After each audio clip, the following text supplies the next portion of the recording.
Hello class 12th students, welcome back to my YouTube channel. So last part में हम study कर रहे थे male reproductive system that is स्टेमन के बारे में, जिसका स्ट्रक्चर हमने ड्रॉ कर लिया था।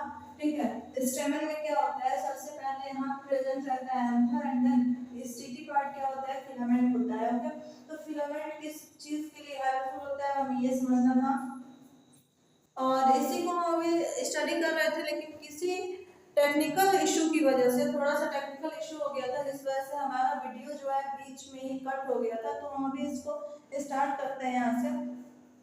देखिए, ये स्टेमन में जो फिलामेंट होता है ये हेल्पफुल होता है अटैच करने के लिए एंथर सेक को। एंथर सेक को किससे? फ्लावर से। एंथर सेल को फ्लावर से अटैच करने में कौन हेल्पफुल होता है? जो फिलामेंट हेल्पफुल होता है, जो कि लॉन्ग स्टिकी पार्ट होता है। और वही अगर हम बात करें, देखिए हमें माइक्रोस्पोरेंजियम के स्ट्रक्चर के बारे में डिस्कस करना है। What is microsporangium and what is the structure of microsporangium? So let's start discussing on the our new topic that is microsporangium. What is microsporangium? So first we have to draw the structure of microsporangium. इसका structure हम draw कर लेते हैं। Structure of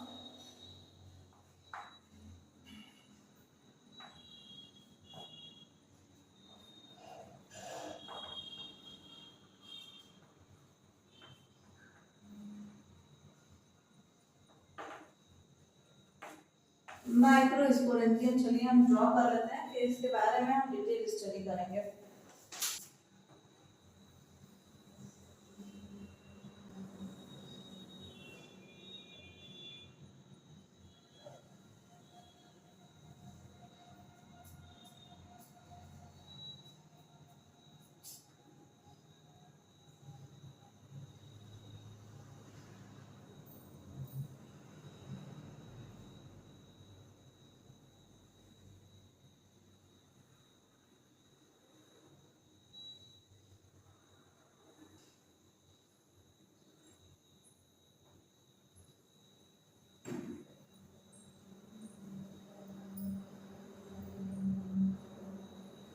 कितनी layers present रहती हैं? 3 layers present रहती हैं। ओके, ये बात आप लोग याद रखिएगा।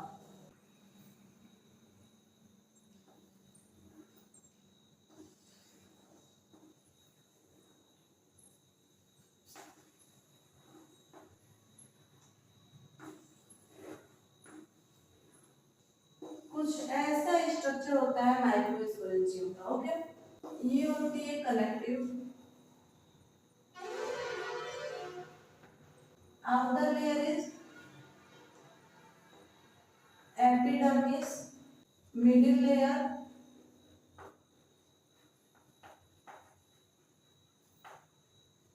endothermis,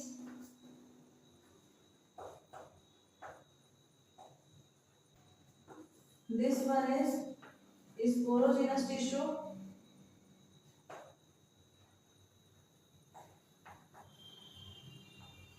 and this one is tapetum layer. Tapetum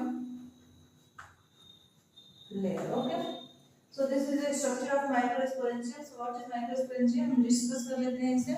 देखिए, जब हम लोग ट्रांसवर्स सेक्शन लेते हैं किसी भी एंथर सेट का, जब हम एंथर सेट का ट्रांसवर्स सेक्शन लेते हैं तो ये किस तरीके का होता है? सर्कुलर होता है आउटलाइन में, और इसे हम 4 लोब में डिवाइड कर देते हैं। देखिए, हमें किसका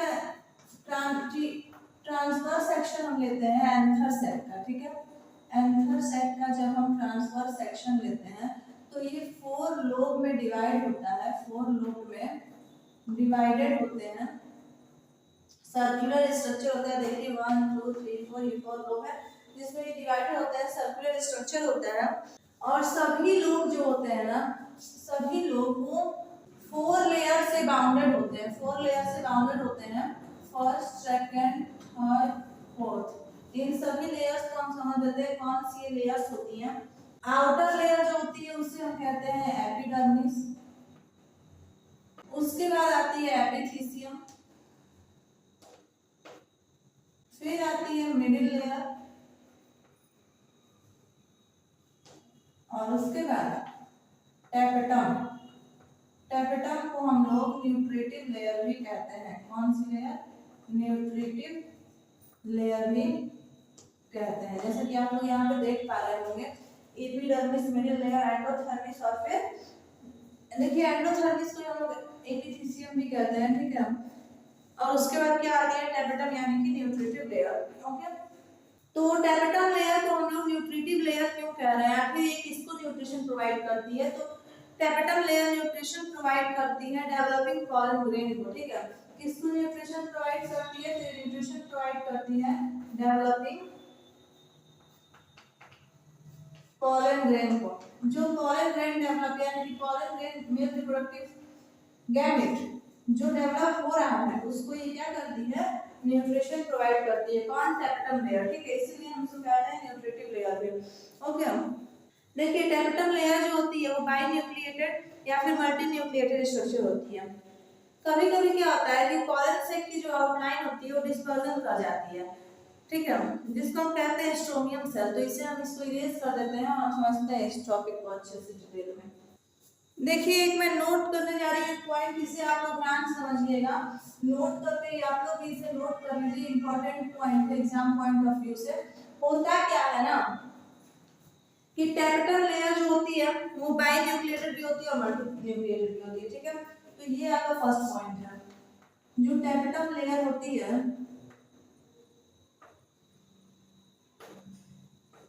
वो बाई न्यूक्लिएटेड भी होती है और कभी कभी मल्टी न्यूक्लिएटेड भी होती है, ठीक है।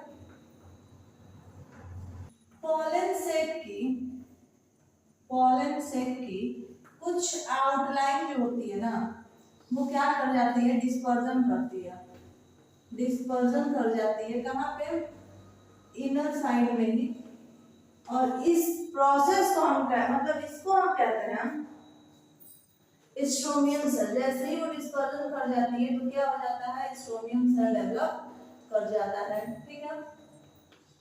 और स्ट्रोमियम सेल जो होता है वो एक ऐसा स्ट्रक्चर होता है जहां से पॉलन ग्रेन जो होता है, पॉलन ग्रेन वो क्या होता है? डिस्पर्स हो जाता है और मेल बॉडी से बाहर आ जाता है, ठीक है। मेल रिप्रोडक्टिव ऑर्गन से बाहर आ जाता है। देखिए अब एक और बात आप लोग ध्यान रखिएगा, स्पोरोजिनस टिश्यू क्या होता है? स्पोरोजिनस टिश्यू ये क्या होता है? ये कैसा टिश्यू है? तो स्पोरोजिनस टिश्यू जो होता है वो सपोर्ट करता है किसको? पॉलन सेक को। पॉलन सेक को सपोर्ट प्रोवाइड कौन करता है? तो स्पोरोजिनस टिश्यू करता है। स्पोरोजिनस टिश्यू जो होता है वो कॉम्पैक्ट मास लाइक स्ट्रक्चर होता है जो कि सेंट्रल सेल में पाया जाता है, ठीक है। जितने भी पॉलन सेक होते हैं, पॉलन सेक जो होते हैं वो क्या कर जाते हैं? मियोसिस सेल डिवीजन करते हैं। मियोसिस सेल डिवीजन करते हैं और मियोसिस सेल डिवीजन करके क्या बनाते हैं? तो haploid pollen grain. Haploid pollen grain कैसे बनता है? तो जब पॉलन सेक जो है वो मियोसिस सेल डिवीजन कर जाते हैं तो हैप्लॉइड पॉलन ग्रेन बन जाता है। तो अब ये हैप्लॉइड पॉलन ग्रेन जो कि डेवलप हो रहा है कहाँ से न्यूट्रिशन लेता है? तो जैसा कि हम लोग समझ चुके हैं न्यूट्रिटिव लेयर से, यानी कि टैपेटम लेयर से अपना न्यूट्रिशन ले लेता है। और जैसे ही पॉलन ग्रेन न्यूट्रिशन लेता है तो आफ्टर टेकिंग न्यूट्रिशन, जैसे ही ये न्यूट्रिशन लेता है ये क्या होता है? कम आउटसाइड यानी कि ये डिस्पर्स हो जाता है, ठीक है। जैसे ही पॉलन ग्रेन को न्यूट्रिशन मिलता है और इनफ न्यूट्रिशन वो पा लेता है तो क्या हो जाता है? डिस्पर्स हो जाता है, ठीक। अब हमें डिटेल स्टडी करनी है पॉलन ग्रेन के बारे में। So what is pollen grain? So let's start to discuss about pollen grain. So our next topic is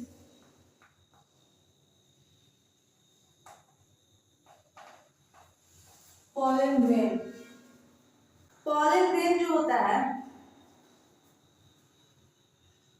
उसका हम स्ट्रक्चर सबसे पहले ड्रॉ कर लेते हैं। पॉलन ग्रेन का स्ट्रक्चर। तो पॉलन ग्रेन का स्ट्रक्चर कुछ ऐसा होता है। सबसे पहले हमें ड्रॉ करना है एक circle and then zigzag layer. बहुत ही इजी वे में आप लोगों को स्ट्रक्चर ड्रॉ करना मैं सिखा रही हूँ। आप लोग इसे नोट डाउन करते रहिए ताकि आप लोगों के माइंड में सेट हो जाए। Okay,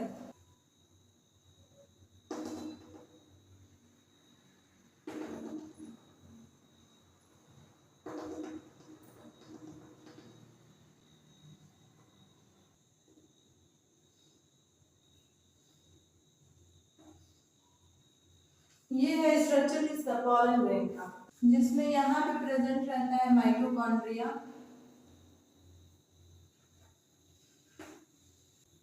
this one is germ pore. This one is outer layer is axine, जिसे हम स्पोरोपोलेनिन भी कहते हैं, sporopollenin.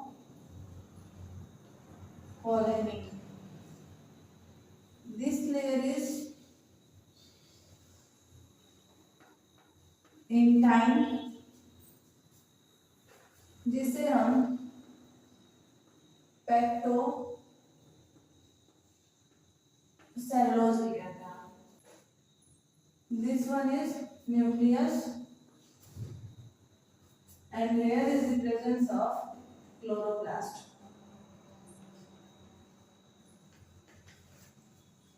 So this is the structure of pollen grain. Okay, देखिए pollen grain क्या होता है। तो pollen grain जो होता है ना वो हैप्लॉइड मेल गैमेट होता है। कैसा मेल गैमेट, तो haploid male gamete. Okay, pollen grain is a haploid male gamete or it is bounded by two layers, that is outer layer is axine. Axine is also known as sporopollen and inner layer is known as antine. Antine is also known as spectrocellulose. Okay, axine के पास जैसा कि हम यहाँ पे draw किए हैं ये सब स्ट्रक्चर्स, डॉटेड स्ट्रक्चर, ये क्या है, तो पोर्स लाइक स्ट्रक्चर है जिसे हम कहते हैं germ pore. germ pore के through pollen tube come outside। ठीक है, तो germ pore के ही थ्रू, ये germ pore है इसके through he, through which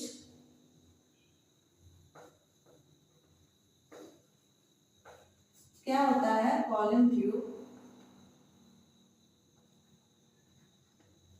come outside। इसी के थ्रू क्या होता है, pollen tube बाहर आता है। एक्साइन जो होती है ना वो टफ लेयर होती है। ठीक है, यानी कि हार्ड लेयर होती है। और जैसा कि हम देख पा रहे हैं कि एंटाइन के अंदर क्या होता है, माइटोकॉन्ड्रिया, न्यूक्लियस और क्लोरोप्लास्ट प्रेजेंट रहते हैं। ओके, तो इस बात को हमें एकदम माइंड सेट कर लेना है इस स्ट्रक्चर को, क्योंकि पॉलन ग्रेन का स्ट्रक्चर मोस्ट इंपॉर्टेंट होता है एग्जाम के पॉइंट ऑफ व्यू से। देखिए सबसे पहले क्या है पॉलन ग्रेन के स्ट्रक्चर में, तो pollen grain haploid male gamete होता है। ये दो लेयर से मिलकर कंसिस्ट होता है। First layer outer layer exine, sporopollenin भी हम इसे कहते हैं, और एक्साइन जो होती है टफ लेयर होती है, हार्ड लेयर होती है। ओके, और एक्साइन के ऊपर क्या होते हैं, जर्म पोर्स प्रेजेंट रहते हैं। जर्म पोर्स जो होते हैं वो हेल्प करते हैं पॉलन ट्यूब को बाहर आने में। और एंटाइन जो होती है वो एंटाइन को हम पेक्टोसेलुलोज भी कहते हैं, जो इनर लेयर होती है। और एंटाइन के अंदर ही माइटोकॉन्ड्रिया, न्यूक्लियस और क्लोरोप्लास्ट सब कुछ प्रेजेंट रहता है। तो ये था स्ट्रक्चर किसका, पॉलन ग्रेन का। ये स्टडी थी पॉलन ग्रेन के बारे में।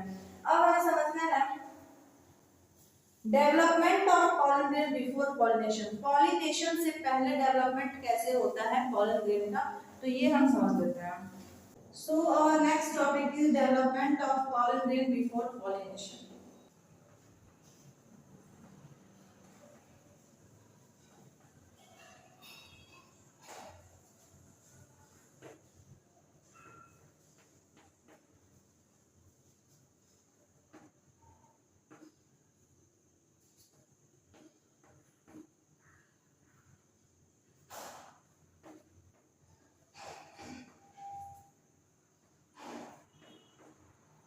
पॉलिनेशन से पहले पॉलन ग्रेन का डेवलपमेंट कैसे होता है। देखिए पॉलन ग्रेन कैसा होता है, हैप्लॉइड स्ट्रक्चर होता है, इसलिए सबसे पहले पॉलन ग्रेन क्या करता है,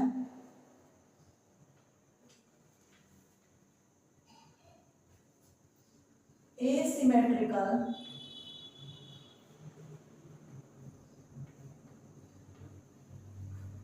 माइटोटिक डिवीजन कर जाता है, माइटोटिक डिवीजन करता है।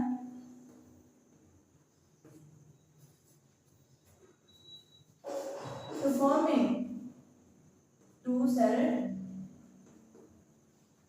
स्ट्रक्चर, जिसकी वजह से टू सेल स्ट्रक्चर में ये कन्वर्ट हो जाता है। ओके, और ये टू सेल स्ट्रक्चर में जो लार्जर सेल होता है ना, लार्जर सेल, उसे हम क्या कहते हैं, वेजिटेटिव बॉडी कहते हैं, वेजिटेटिव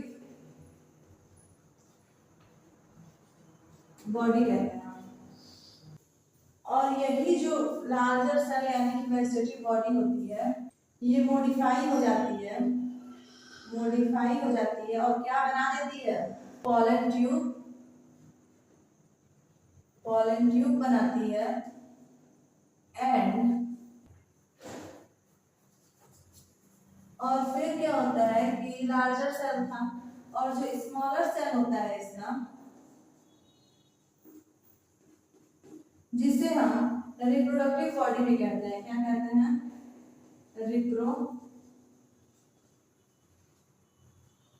रिप्रोडक्टिव बॉडी भी कहते हैं। ये रिप्रोडक्टिव बॉडी फिर से डिवीजन कर जाती है और डिवीजन करके कौन सा डिवीजन करती है, तो वर्टिकल डिवीजन करती है। और डिवीजन करने के बाद टू सेल रिप्रोडक्टिव बॉडी बना देती है, टू सेल रिप्रोडक्टिव बॉडी बनाती है, जिसे मेल गैमेट कहते हैं।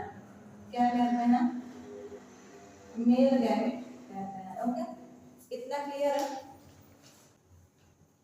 आई होप इतना आप लोगों को क्लियर होगा कि development of pollen grain before pollination क्या होता है कि एसिमेट्रिकल माइटोटिक डिवीजन होता है, ठीक है, जिसमें टू सेल स्ट्रक्चर बन जाता है। जो लार्जर सेल होता है उसे हम वेजिटेटिव बॉडी भी कहते हैं और ये मॉडिफाई हो जाता है और पॉलन ट्यूब में कन्वर्ट हो जाता है।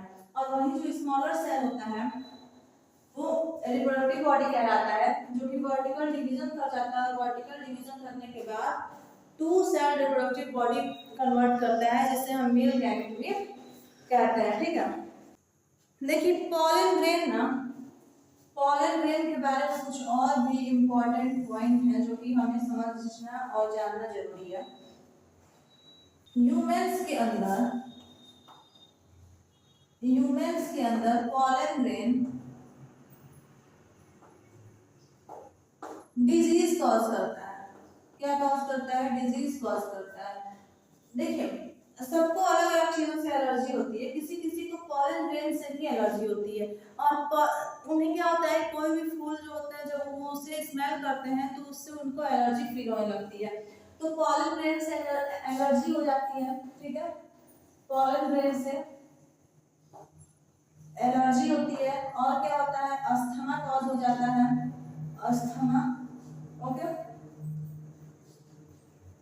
एज वेल एज किसी किसी में क्या होता है, किसी किसी की स्किन डैमेज कर जाती है। तो ऐसी कुछ डिजीज कौन कॉज करता है, तो पॉलन ग्रेन, ठीक है। तो पॉलन ग्रेन से कौन सी डिजीज होती है, एलर्जी होती है, अस्थमा होता है और स्किन भी किसी किसी की डैमेज कर जाती है।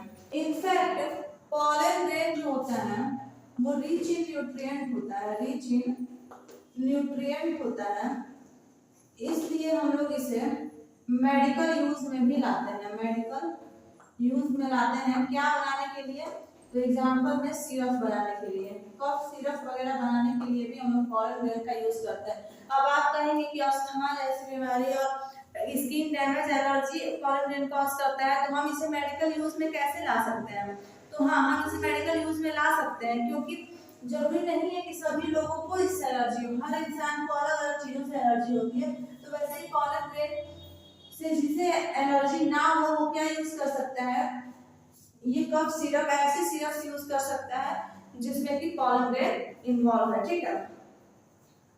पॉलन बैंक क्या होता है कि देखिए different type of pollen grain stored in a nitrogen liquid at 196 degree centigrade temperature. It is used in a crop breeding as well as forming to hybrid plant. देखिए pollen grain जो होता है, pollen bank जो होता है ना, different type of pollen grain उसमें store होता है, ठीक है।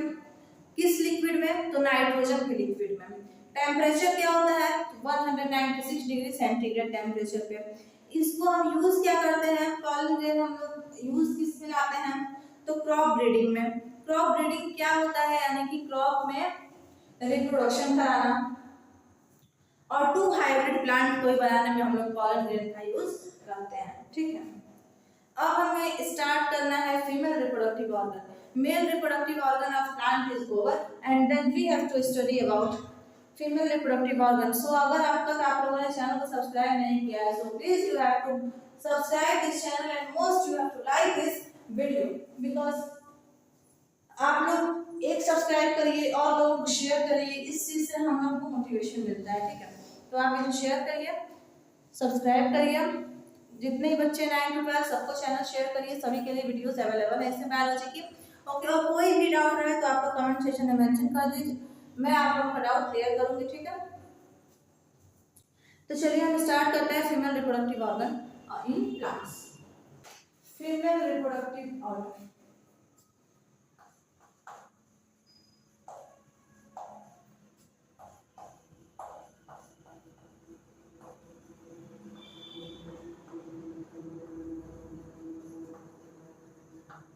सबसे पहले हम इसका स्ट्रक्चर ड्रॉ कर लेते हैं।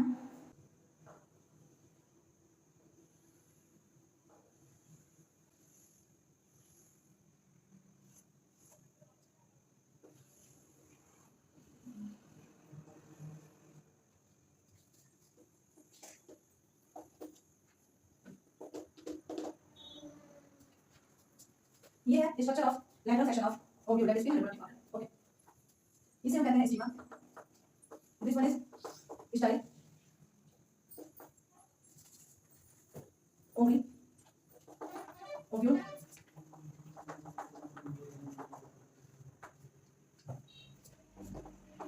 Nucleus, egg, filiform of apparatus,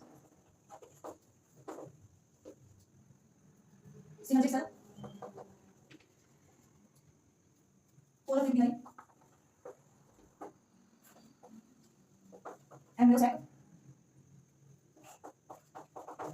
antipodal cell. Okay, तो ये है structure female reproductive organ in plants. Okay, female reproductive organ in the sense क्या होता है? पिस्टिल, ठीक है। पिस्टिल, गाइनोइसियम, गाइनोइसियम हम लोग किसे कहते हैं? फीमेल रिप्रोडक्टिव ऑर्गन को ही कहते हैं। तो चलिए आज के फिर टॉपिक, चलिए फिर इस पार्ट में इतना ही, और हम आगे में डिस्कस करेंगे फीमेल रिप्रोडक्टिव ऑर्गन के बारे में, डिटेल स्टडी करेंगे अपने नेक्स्ट पार्ट में। ओके, और नेक्स्ट पार्ट में हमारा ये चैप्टर भी फिनिश हो जाएगा। Okay, so thank you.